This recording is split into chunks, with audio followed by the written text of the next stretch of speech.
Hello YouTube, welcome to another Platanoz tutorials. I'm Platanoz, and today we're going to be working with masks and understanding how they can be a powerful transition tool and animation tool. So as you can see here, I'm playing the example that we're going to be working on, and was all made with masks. So yeah, let's just get started, right? And we have a very simple transition here as we start, and another one, and then we start getting a little bit more complicated, I would say, or with several masks. And then for the final example, we have this crazy stuff right here with I think I used like 5 different masks. So let's just delve right into it. All right, so let's create a new comp here. Boom, and now we're starting from scratch. So the idea here is we're gonna make a solid, right?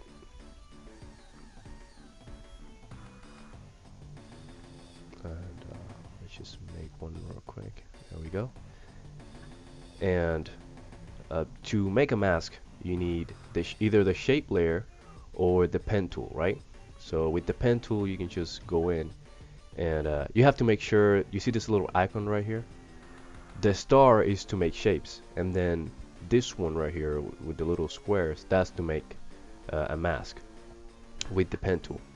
So if you finish any shape, any sort of shape with the pen tool and that icon selected, you're gonna make a mask. And the cool thing about masks is they're so versatile, you know. Just as an example, we made these 2 masks right here, right? And right now they're covering a wide part of the solid, right? But if we mess with their settings here, we begin to discover the potential that they have. And again, this tutorial is more for beginners, and I just want to, teach you guys the potential of masks. So, we can change it to subtract, and as you can see, it changes the setting. And if you change it to difference, if you put them both to difference, right, and you move the second mask, you see, interesting stuff begins to happen.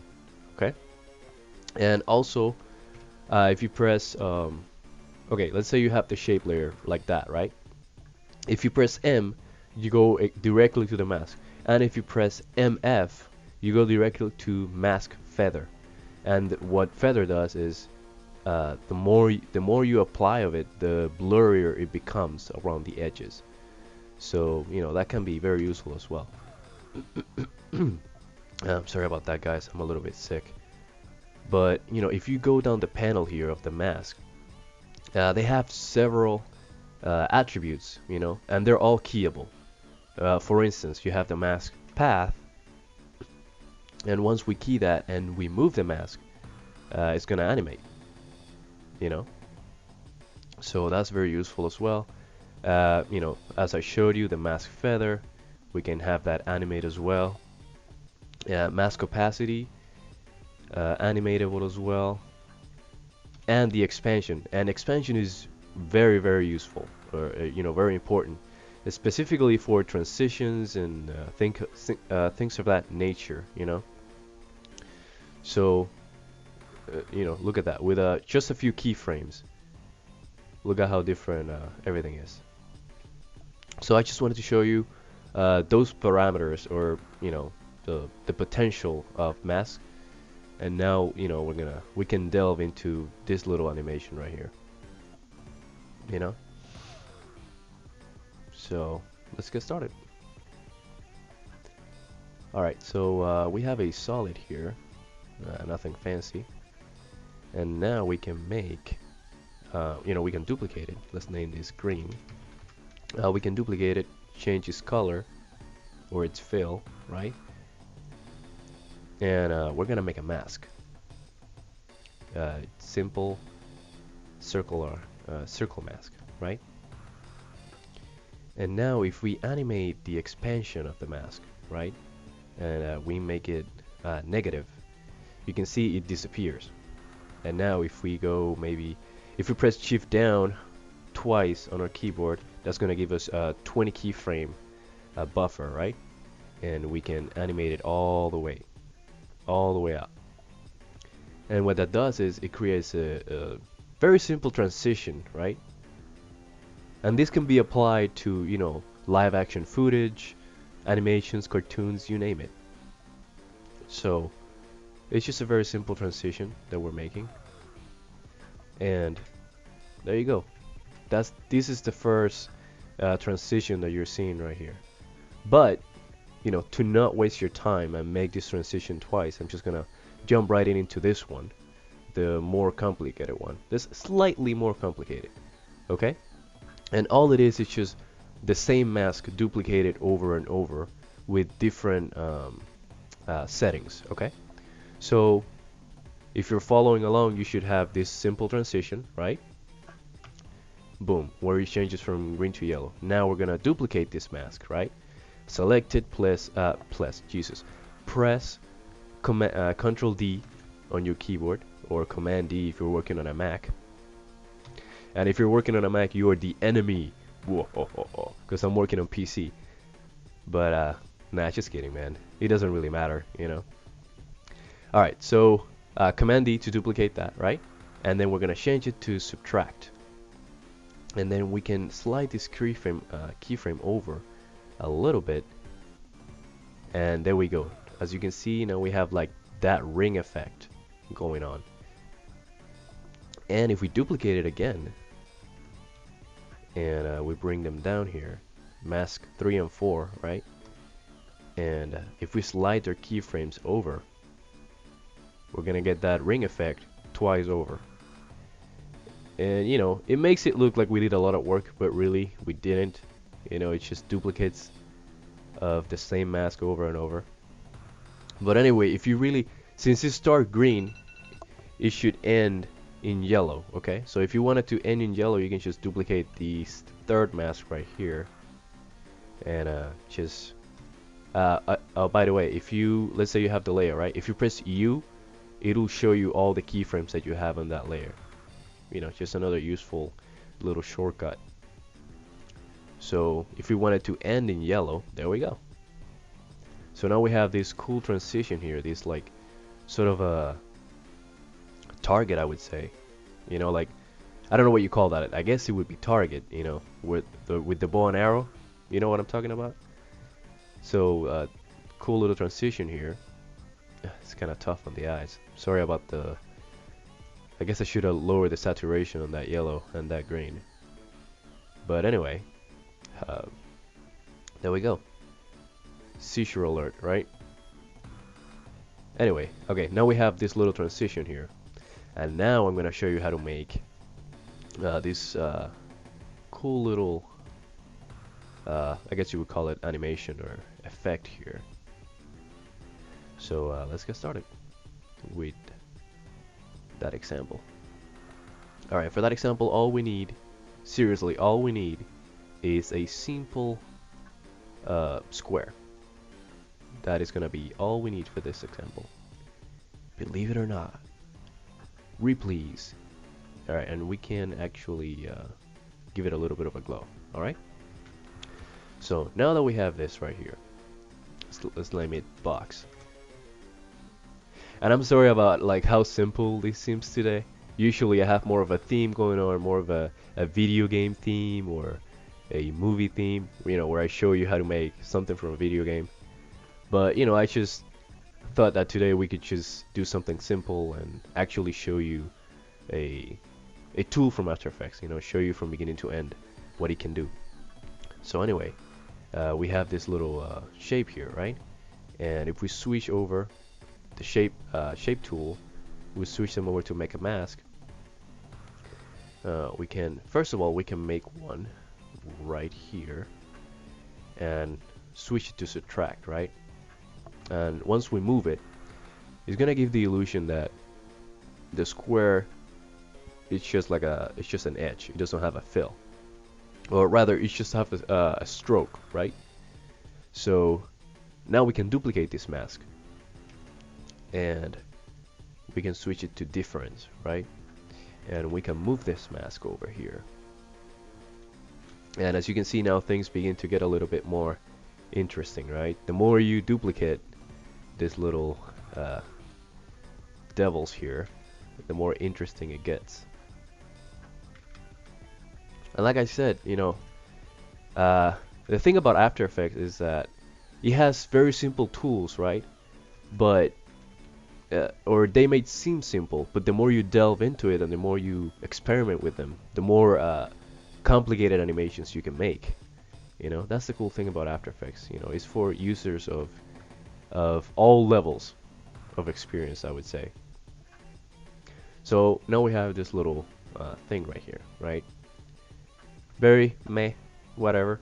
But if we begin to animate the masks, or rather the mask path, things are gonna get a little bit more cool, I would say.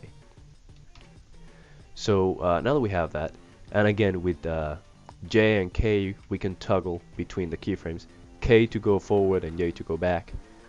I keep saying that in all of my tutorials, you know, and if you follow all of my tutorials, it can get annoying that I keep repeating that, but you know, there's always somebody new and they might not know that. So I always like to say all the shortcuts so they can, you know, have all the tools, you know what I mean?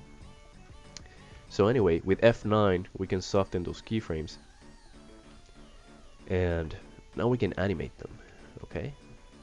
So we're gonna move the second mask all the way out, move the other one all the way out as well, and you know, same for the other ones, just move them all the way out. Alright, and now when we play the, or you know, play the animation, you can see, you know, it just looks a little bit more interesting, right? And now we can, with shift page down, we can give ourselves a 10 frame buffer, right?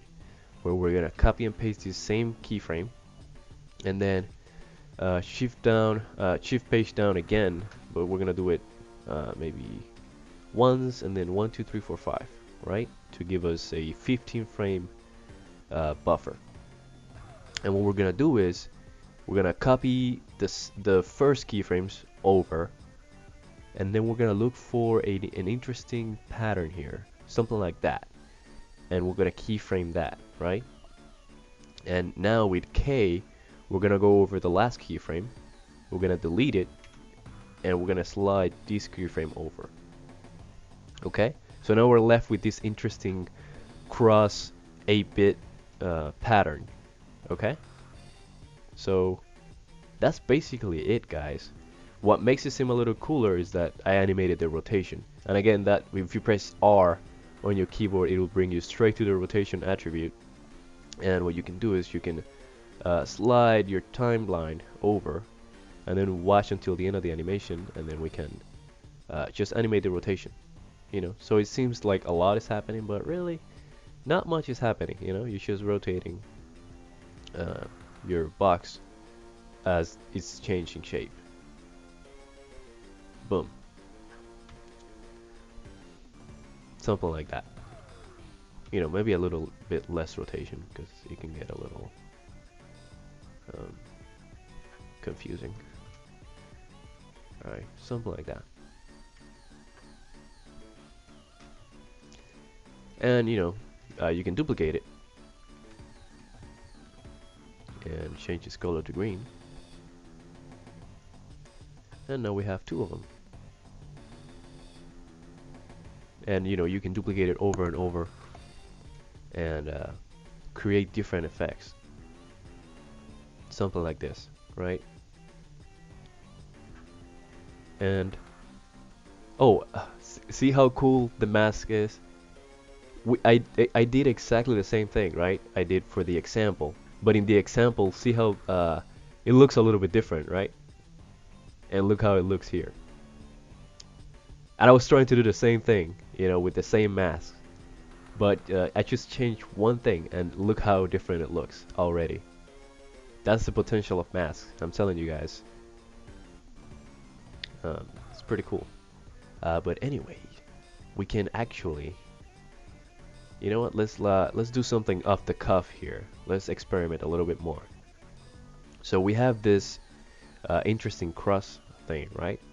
Now if we duplicate it and we change its size, right? And maybe its opacity a little bit. Now we have, you see that? Now we have something a little bit more interesting, right? And we can even slide it and have it be sort of like a shadow of it. Maybe not, that doesn't quite work. But you get the point, right? We can maybe scale it a little bit less and have it be a little bit more visible. And it just looks, I think it looks cool, right? It kind of looks like we're looking at a pyramid from the top view. But yeah, if we wanted to maybe give it a more layered effect, we could actually slide these keyframes over, you know? And again, that's with U. You know, you press U on your keyboard and you can just slide them over.